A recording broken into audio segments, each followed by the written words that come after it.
गणनायकाय गणदैवताय गणाध्यक्षाय धीमहि गुणशरीराय गुणमण्डिताय गुणेशानाय धीमहि गुणातीताय गुणाधीशाय गुणप्रविष्टाय धीमहि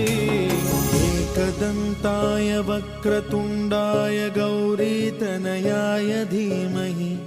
गजेशानाय भालचन्द्राय श्रीगणेशाय धीमहि एकदन्ताय वक्रतुण्डाय गौरीतनयाय धीमहि गजेशानाय भालचन्द्राय श्रीगणेशाय धीमहि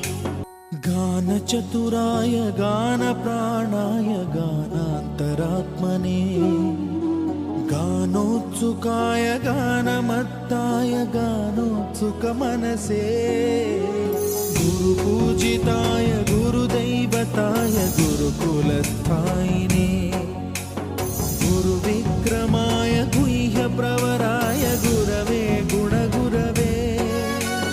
गुरुदैत्यकलक्षेत्रे गुरुधर्मसदाराध्याय गुरुपुत्रपरित्रात्रे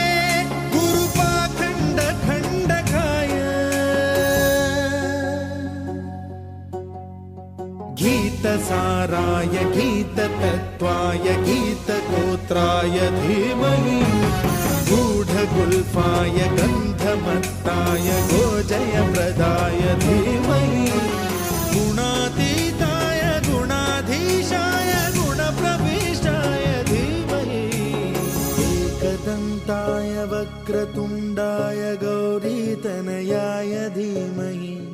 गजेशानाय भालचन्द्राय श्रीगणेशाय धीमहि